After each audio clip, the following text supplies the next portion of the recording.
The Nigeria Must Go protest that took place in Ghana on the 26th of July has officially gone global, and lots of Nigerian local TV stations are talking about it, including Nigerian top bloggers. I mean the likes of Gossip Mail, Instablog, and others. Just yesterday, we had the State Foreign Affairs Minister, Bianca Ojukwu. She visited Ghana to negotiate with Ghana Foreign Affairs Ministers on the reasons why she thinks the protest should be discontinued. She went further to preach Pan-Africanism, even though Ghanaians are not having it, but we're going to come to that, right? It's more like whatever thing the Foreign Affairs Minister said, Bianca Ojukwu did not sit well with some people, including Yul Edochie. And if you're wondering who Yul Edochie is legend, Nollywood star and a legend, Pete Edochie's son.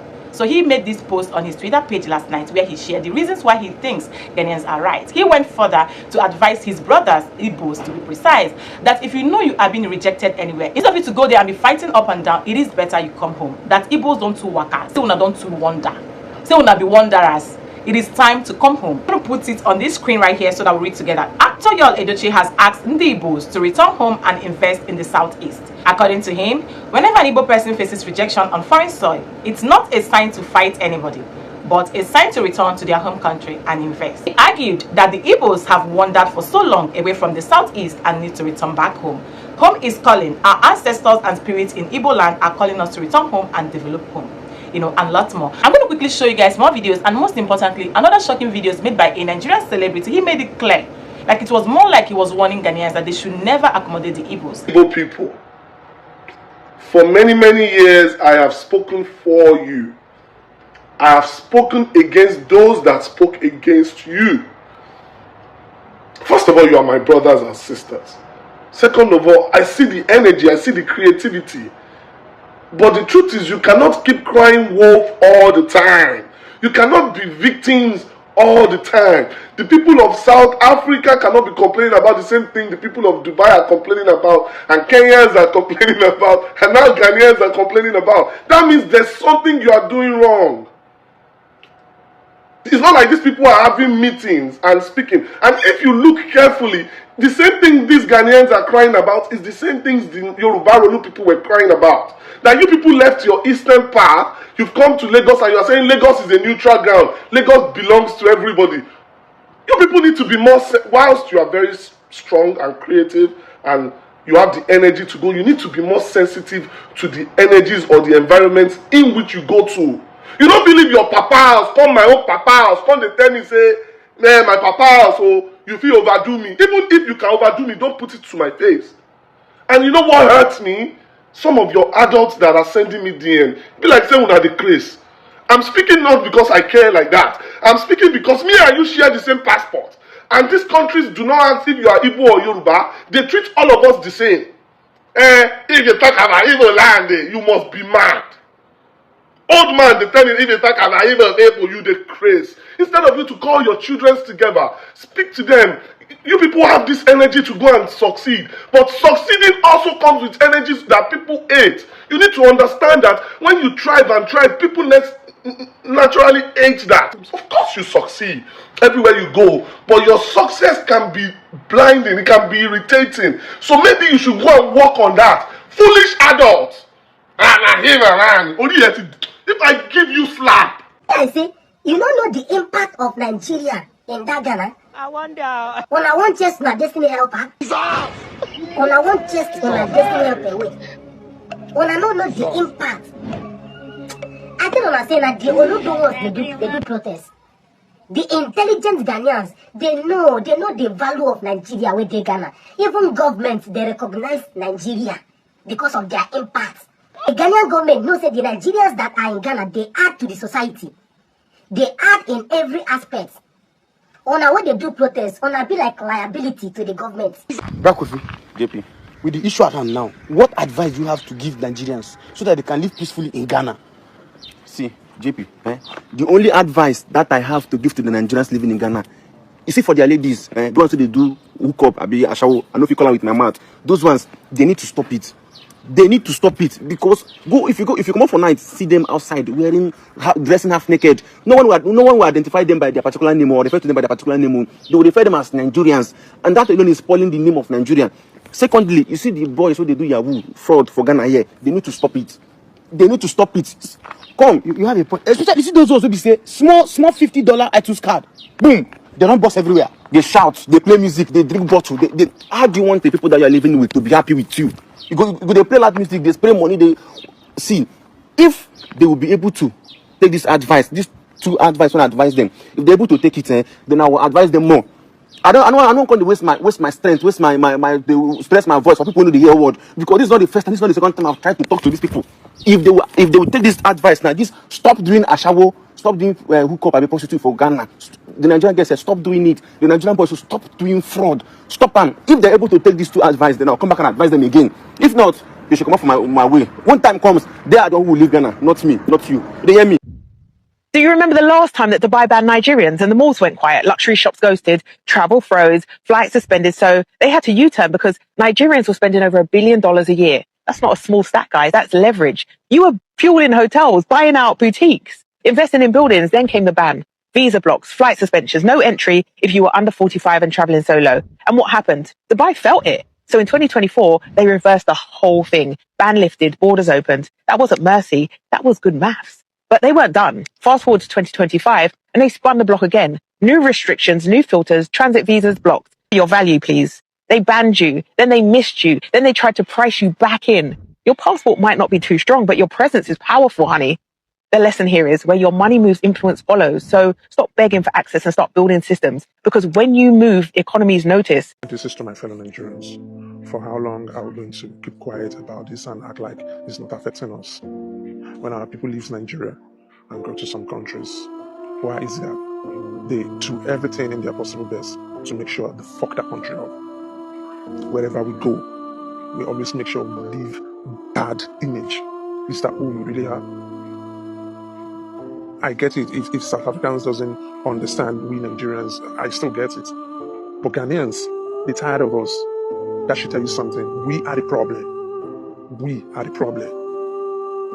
You can say because you want to make it in life and then you button people along the line. No. We need to stop this bullshit. And for people back home, we need to stop applauding them in the comment section. They're fucking things up for you. Now look at United Arab Emirates. They've tightened their visa policy to Nigeria. Look at the United States, same thing. Look at UK, same thing. You guys are acting like this thing is not affecting you. It's affecting you anyway. Stop applauding them. Call them out. That is not who we are. They're not representing us. And another one says he wants to create his kingdom in Ghana. Like, seriously? Why didn't you do that in Nigeria? Ghanaians may react slowly to anger.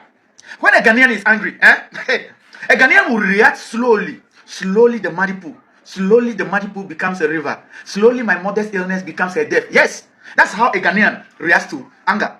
We don't react to anger like how the Kenyans react to anger. We don't react to anger as how the Mozambicans react to anger. We don't react to anger as South Africans did in the xenophobia. We don't react like that. We are calculative and strategic when we want to be angry. Because we know in our moments of anger, there can come a tsunami which we may not be able to conquer. So we are calculative. With minds as cool as Kakumba. That is how we are. When they were killing Ghanaians, when these Nigerians are killing Ghanaians, every day we wake up, a Nigerian murders a Ghanaian, make away with the breast, kills a landlord, kills a taxi driver, a Nigerian kills a student, a Nigerian kills everybody. The Nigerian did not send a delegation to come and meet with the foreign affairs minister because Ghana lives does not matter. The government of Ghana did not convene a meeting of the emergency kind because Ghanaian lives does not matter. Yes, that is how painful it is to be a Ghanaian at this moment. The interior minister did not act because Ghanaian lives does not matter. Today, our society is grappling with high rates of HIV and AIDS prevalence. Because Nigerian prostitutes have taken over the principal streets of Accra. Nobody is talking. The Minister of Health, Ghana AIDS Commission, will only give updates on new infections at the end of every year. Ghanaian lives does not matter. That is the kind of country we find ourselves right now.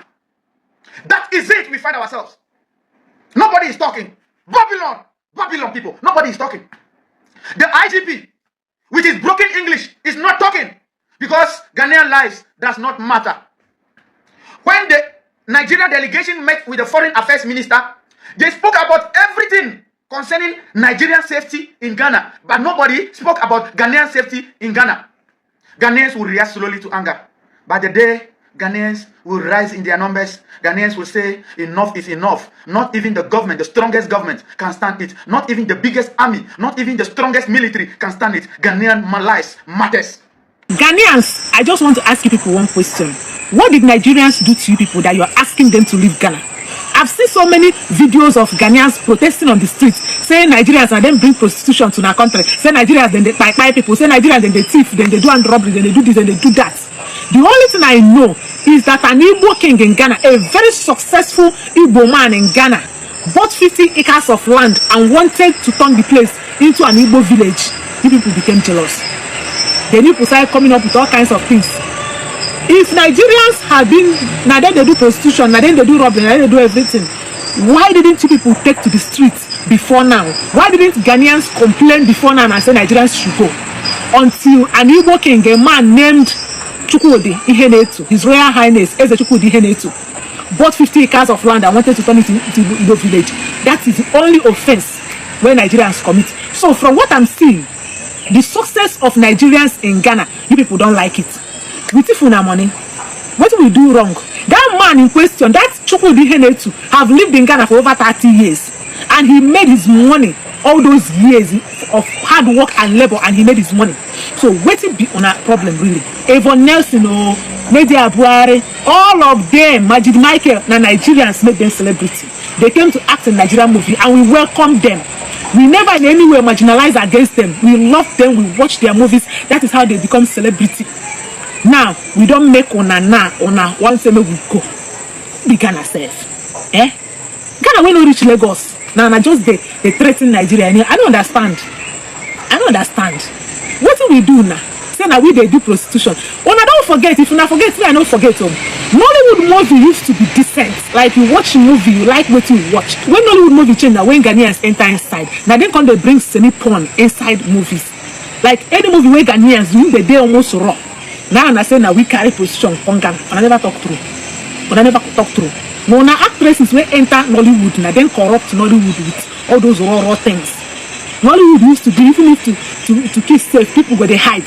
Una make them say everything just there, and now they blame Nigeria, say we do this one. If we didn't they do those things, why not go street since go complain until an Igbo king bought 50 acres of land with his own money, one turn anti Igbo village.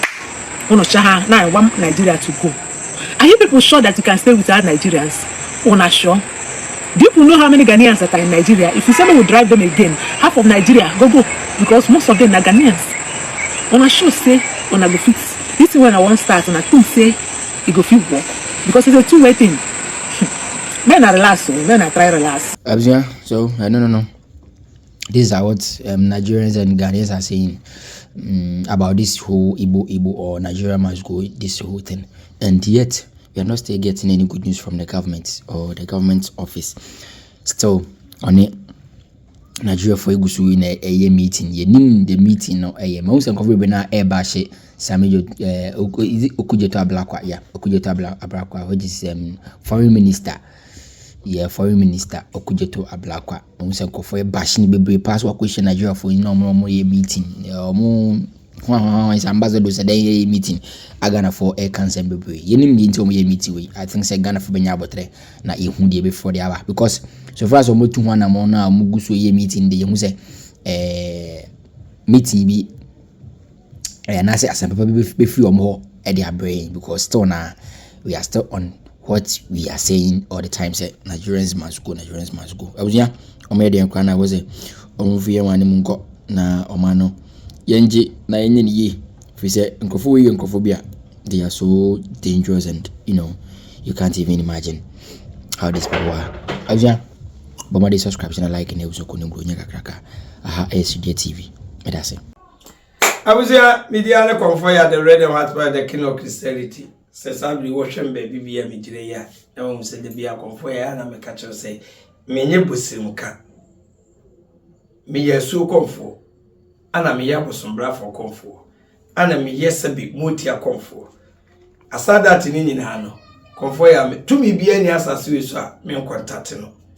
me no kure di ntira me ye konfo no na se bi konfo ya me obi a me free Cynthia me fra ho ene nyina ha me fra abofo no mu di nkomo obi wani problem kutia na pa eye bofo bi na di na chi na bofo no di na chi no wa hunu bofo na kwan ma ne ma nkoyi emfama no ene ma bia na ya baifo na di ye nipa wo ya na ya honhum ni bebrebe timi kohia nipa bi wo hu na no apena se wotim di nhirama no honhum bi ti kohia wo bi o hu na no ata no wotim di niam abone ye de so ano ene de wo hweme ba bia mi gire asabe maso aside kwabna esu agamasu ene sabe esu kuntunkuni ho wo hwe ba bia mi gire ya bofo kira maso simachi pa bia nim kira maso de kira masite Mamenka se minche ni nim komo kakra bi wa.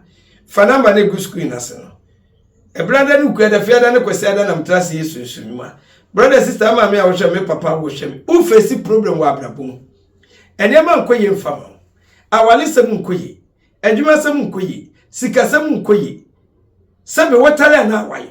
O chechira na asane. Brother, wo hia sunsumu background. Mi bisa say sunsum be na kuma e wa abrabom. Debiana mekase su abrabona yeboni yebona spiritual yemane of physical. Woman na bo abrabo was spiritual no. Omo na physical wo mabrabona yemeko yefamo mu. O ka se papa kwa mo wote ya papa despite mo. Kene de Japan mo se wo ni sunsumu background na. Ke se nkoma di ye o. Kwa me cheda mo. Yese wo ni sunsumu background na nkoma di ye. Obia no obeka na hintasam de adidi adai e de a kire no. Mpanifo se wote fa kwa wote wade so. Nyame mo nyame nta obi a edenti na wo se nyame ntimi mo awo. Eye nyame ama wo message. Wasam na di tu nanim no wa kire wa kwankire. Wuni aso nti no. Onse wo hunu de woye. Mamenka se mi kire o. Ensa te nyina nyepe. Me yobi a me yesunsumni. Meni ko akiri. Ahun bebrebe na mete wo mo voice. Ahun bebrebe na me hu wo mo. Enti baabi a woni nam no. Baabi a wo pa wo problem no. Se bi wo pa no solve no. Nipa kro woni ani. Enti nema nkoye mfamo. Mamenka se mi kire o. Wa ba wi ase wo se bosom enim wa de bo nipa. Bosom bo nipa na se bo asai na bra. Wa na ka kire wo. Eya Kristofo atoro ne adada. Kontompo ana ye de adada mo. Eti muhunu konfo a muhunu se konfo ya atanta de mamenka se mi kire o. Entuma agokura no. Eto de hiyama ma de so yaduani di. Enti bosom wanya atanta de wate. U problem na wonam no. O face problem wa wale semu a family number ne frɛ me. Ebia na was spiritual marriage. Spiritual marriage no ya wode eda ni ho adi a woda oba ba yi ni ho adi di a kyerɛw. Ane ya wode woda o ma yi ni ho adi nya de enkyerɛw. Spiritual marriage ni ye wo mienu. Ba ku meska. De hinta wona o ma wu no woda wono ma meda o na ma wudi yi. Anda de yi wo ma wu no. Ono na sebe okwa awade enye wo ye adwuma enye sika ntimi ntira wonsem obede atimi afiri sa problem ni fa number na frɛ confirm ya ye was spiritual items o hwɛ mi wutie me ne confirm aka che o say there is no double money in what but ye was sika kwankyere wo wo hwɛ me no Gwan kasabeti makomandi sika. Eni kwa so bi komandi sika de ma. Musi dipa ne twa sika so nyame na eche. Enti se be bone be na de ye nyame so ma onye sika. Wa cheki. Eye nipa bi na mpese obedi anu akwo tie wo sunsum. Bela na se sunsum kro ye mpagya ni mfiri wo. Sunsum ba bi bia wo sika hye bia. Na nanom be kwa akwaje di ama. Eti wa na be fre sika se kudimra l'argent mra. Safa dollars, pounds, euros, and for our country we now also. Mamenka se mi kire. For the water, so bolo kenke, entimin commandi sika, tienie. Obi akwatia de wachi wokra no, achiwade ade aka no. Obede de for the water, akọ ohoro wokra na achiwade. Ye wa akwanche wo wase ye. Komfo ya wo ba mi fia. Aha ya akwanche papa fie. Anantwie, enwan, nkraman, emponche, enkokọ, emronoma. Obia ne kra obia ne susu fa number ne frɛ konfo ya mapesi kasa minya konfo ya wo ba bia ba mabrabo ma no kɔ be ma bia ba mabrabo ma no kɔ papa meton ne ma ye nto ene ma nyina fa ko mame Papa baby obi abewura bi adani je baba mi wura nam da wura wapi. Papa mitiye me ya. Papa na me nan adecha me kon, adecha me nsa. Hey, fana ma ne free the great one. So ni mbofo kira man. Woni mbofo afa free. Ombe ye adwuma ne kama no ndi ama. Aha. Enema bi akote wosusum bi ama abraba ya bisi basade ama no. Aha ye dane no. Shebre ni krabye ne Nyankopon de ma wo no. Nyame amfo ama se beye kaya yo. Debi wo kotre UK, wo kotre Canada. Bia ne Nyankopon se mentu kwa na wiye de wo Ghana. Esu wenyi obi amena anya bisa mo nti wo kotre UK nti wo bre. Enema bi wa ya nanye abayifo na yiwo. Ye dependi ye nipa no. Ye hwehwe ye shebre ne krabye ne Nyankopon de ama ye. Aha, Yesu sumoduma. Ye was spiritual items wo. Fa number ne friends na na nema nkoyi ma ye bisa mami. Na na me ame pese mitimi command sika. Na na me de ka wo UK, na na me de ka wo Canada. Na na me de metime twetwa mo aka. Fra me. Na sunsum na otu sika se ye mpagya ni free so na wa command sika. Simple. Is a me mitimi fa me ka command sika ma. Ai. Mo de ni be che mi mu a. Ono ni di wonu ni sunsum na be ye sika no. No de ache.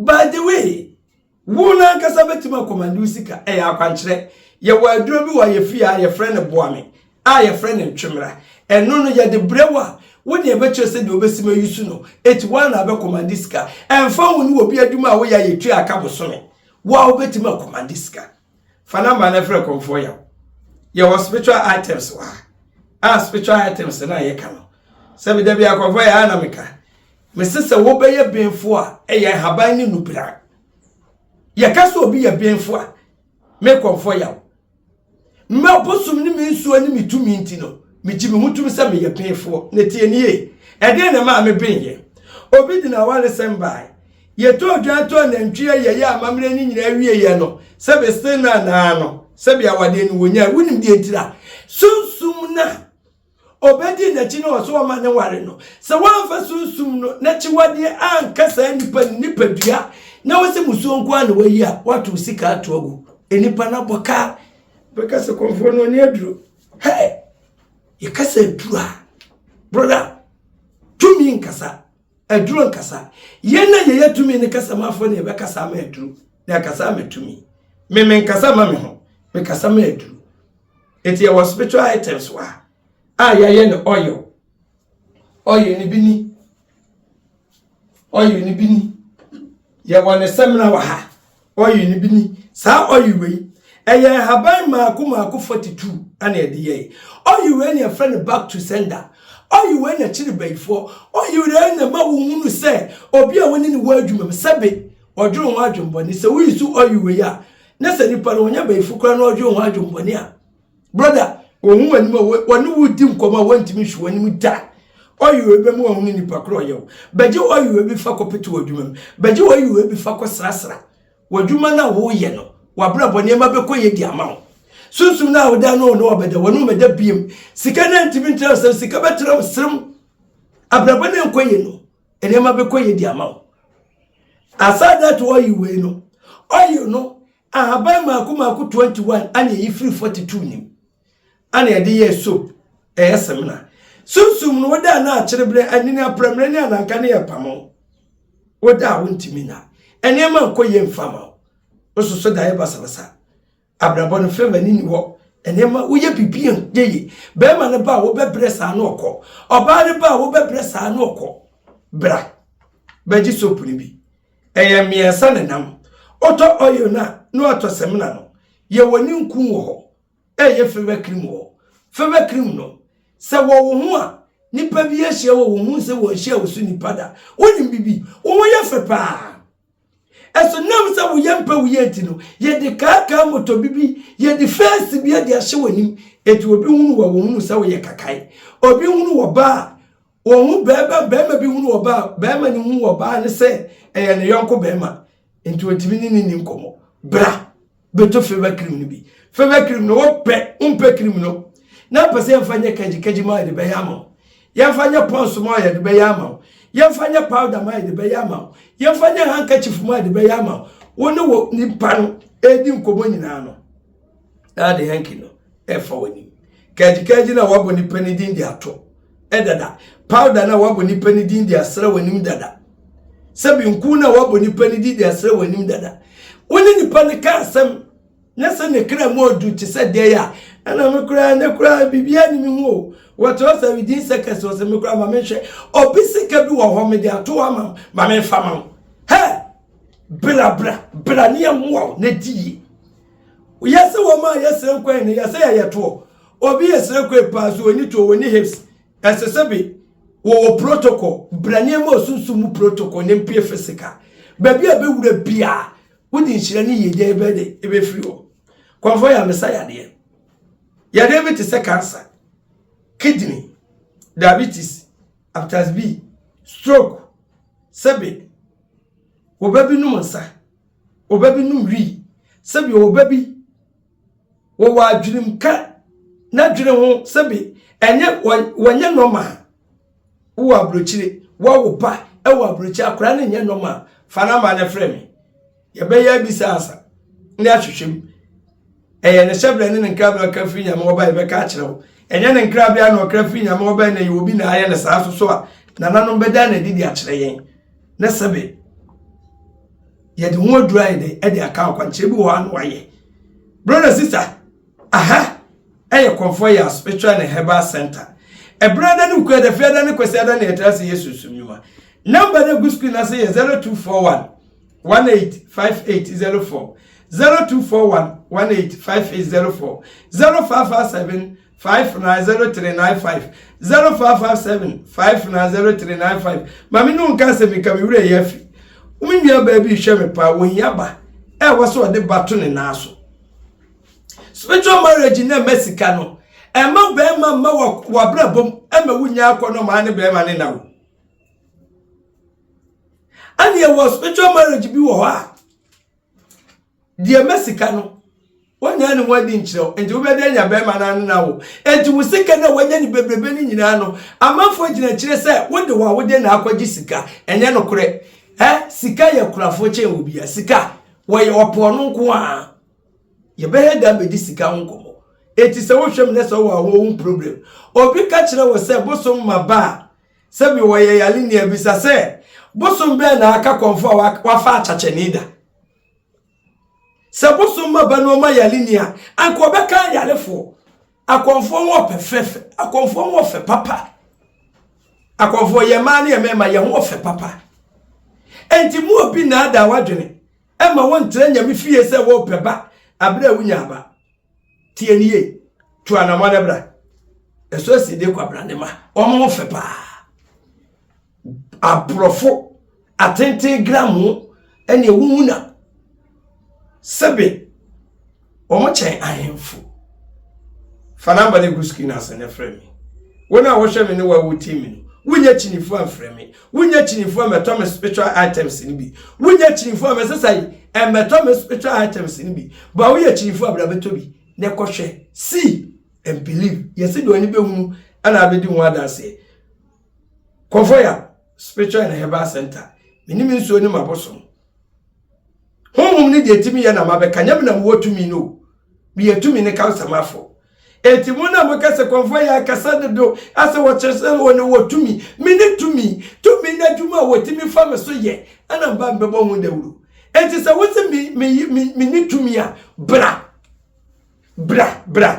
woda wo hweme bra na bra be so ye de ehwe ya bia ya pro de ato wade so na so no wa fa ma ye ntimi nsu ye wotu fia mi ntimi nsu ye ma na mo wodi begira manim ko ade a mesie ama hukuma yede adwo o so be cha kwa hukuma sa so ma so kwata santima mpuru de yekuna na nakora du ya do yekura hene eso si de kwabra na mutu a edim djuma e brada ne ukuada fiada ne kosiada ana yetrase yesus mu fa na ma na frame mi ni nsem ne pere be se hia epia